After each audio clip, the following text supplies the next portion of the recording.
Next order of business, presentation from Dr. Steve Milpane. Good morning. Afternoon. I suppose it's the afternoon. Good to see everybody. How y'all been? Good. Beautiful day out. Great day to be alive. So tell me what's happening in Lincoln County? Any of you? Just how are you progressing? How are things going? Give me from your perspective. Would you mind each of the members or the board or the president, however you want to do this? I'd be curious as to how you think we're doing here.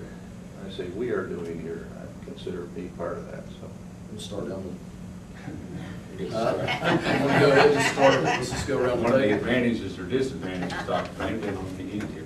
I think we're progressing well. You know, I know if we go back 10 years ago, we had deficiencies in a lot of areas, not the least of which were in personnel. But when we look now at the accomplishments we've made as far as our facility needs, I think we've come a long way. And as you well know, in Harts, we're in the process of addressing the need there. So I think facility-wise, county-wide, we're in pretty good shape. We still have a couple of schools that are going to have to be addressed in the future, but overall, I think we have comparable facilities to most schools in the state. As far as addressing some of the citations that we had against us 10 years ago, I think many of those have been addressed, and any of those findings would be found to be haven't been addressed if we were to have an audit of some type. Of course, personnel is one area of concern, a major concern it was 10 years ago, and hopefully we've made strides there.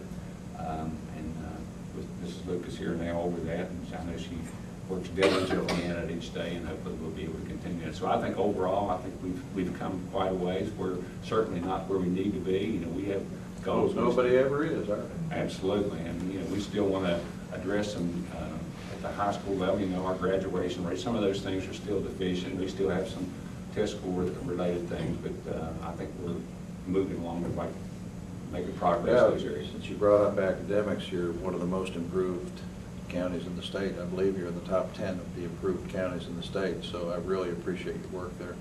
It's a credit not only to you and your superintendent, but to your teachers and your kids and your people that work in the system, that as I've come here and said to you before, you've got the right equation working right now, so appreciate that.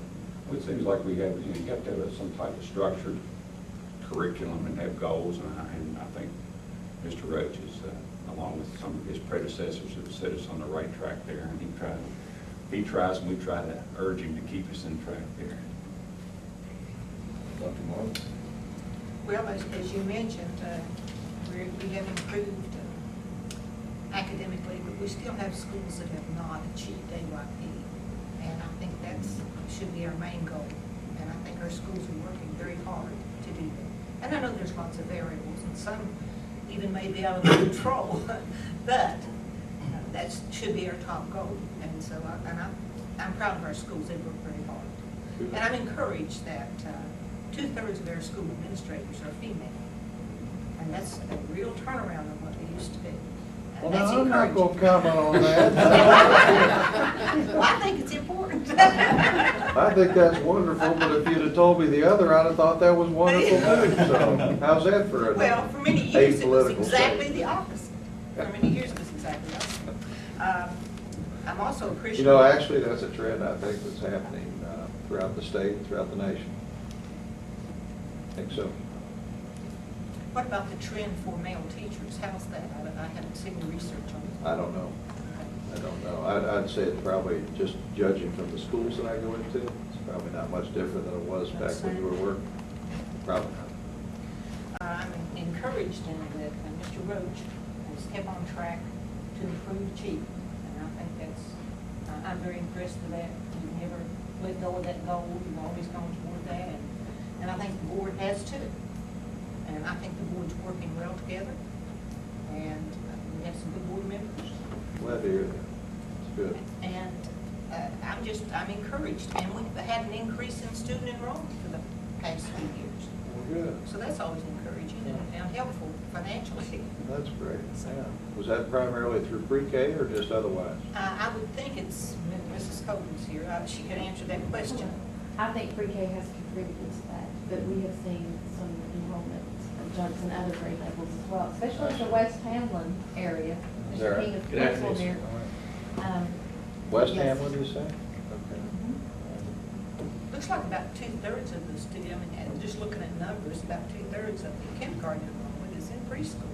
So it looks like we're getting about 2/3 of those students We are, countywide. we are, and I'm thinking this year that maybe we picked up even more preschool students, because in the past, we're reaching close to 75% of the students who are attending kindergarten have gone to preschool. This year, we saw a jump in pre-K. I think they're learning about our program and how successful Oh, it's been.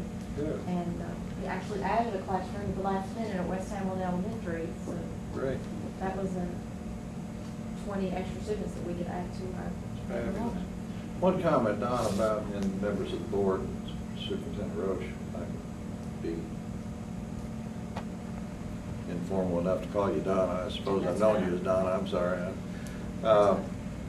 AYP is certainly the target to meet right now, although the way we calculated AYP this year is a little bit different. It goes back to when we first started No Child Left Behind, because when we raised the bar, we raised the standards the way that we did, and they allowed us to readjust the way we calculated our starting points, again, all technical terms. But the bottom line is, arbitrarily, 20% of the schools are going to be in the lowest 20%, and 80% are going to be in the upper 80%. So we're starting that whole process of setting the floor all over again. But we want to be in that 80%. Absolutely. The real target that I think is coming, that we've tried to gear superintendents up for, and I'm sure Mr. Roach is looking at that, is improvement relative to where you are. Growth models seem to be what's going to be in the reauthorization of this thing called the Elementary Secondary Education Act, which is what we call No Child Left Behind now. It's not been reauthorized yet, but it will be, and it's going to be about where are you and how much have you improved. So you might be in a running race like I was, big and slow. So I come in last place, but I might come in last place by 100 yards in a 200-yard race. But if I came in last place by 50 yards next year, then I should be recognized for doing much, much, much better. Or vice versa. If you're on the top and you don't show any growth, that's not a good thing. So we'll have some upper level schools in the state that do quite well with a lot of their kids, but they don't do very well with some of the challenging kids like you have here and like we have in most of West Virginia. I mean, so on the upper end, they'll have their challenges to meet growth targets just as well. So I just bring that to your attention. It's going to be all about how much have you improved relative to where you are. So I've told superintendents it's okay to be where you are right now, although I said that a couple years ago, so it's probably not. But it's okay to be where you are, but it's about where are you going to be at the end of the year. And it's a whole cycle of continual growth that we'll be looking for. You knew that. But still, I think that if it's a matter of improvement, and you're improving from one year to another, why do they still have this arbitrary 80-20 thing? I mean, Well, we had why is to. that necessary? Well, we had to because we had to recalibrate the system, so to speak. Because we couldn't, you had your first year of a new West test, which had no comparison to the previous years at all. You couldn't equate the results from the first West test to the second West test.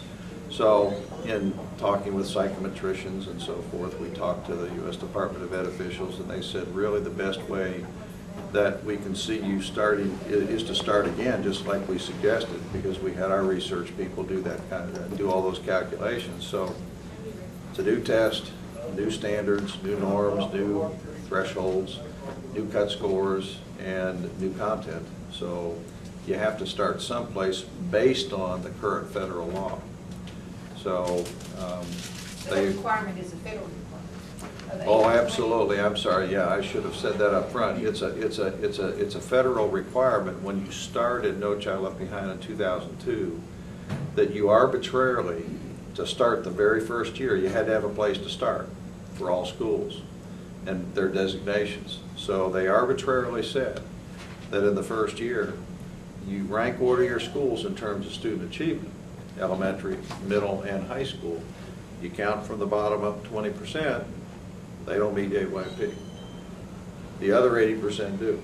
It's not fair. It's an arbitrary calculation, and it's one of the flaws in No Child Left Behind. So that's why I think the new change that this current administration under Secretary Duncan's bringing about is it's all about improvement as to where you are.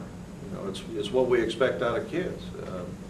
You might have a low-performing child, but gosh, if they improve, then we got to recognize it, especially if they're putting forth as good an effort as they can put forward. So that's why I like the way that we're going to treat schools that way, and hopefully that law change will happen at the federal level. It has to happen at the federal level to allow us to do that. It'll happen next year, hopefully. Sorry to be so lengthy and long-winded. I didn't mean to do that, Carol. Well, I'm impressed with the cooperation of the board members. We're getting along real well, and I think that's vital to this success. And also the other night, Mrs. Lucas made a statement that we had very few teachers teaching out of the field, which, you know, I was on the board when the state took us over, and I've seen a vast change in the facilities. Also back then, we had a lot of teachers teaching out of the field. And I certainly think we're on the right track. And I think most of us are main concern is the students, and that's the bottom line, is the children. Thank you, Fred. Appreciate that. I agree with you, and I've looked at your personnel issues carefully with Lori Wiggins, who heads up our Office of Certification. Where you do have teachers out of field, you can't help it. You can't find certified teachers, and I understand that. And you've had to do some emergency hires and so forth, but everything, you're right, I think you've improved immensely.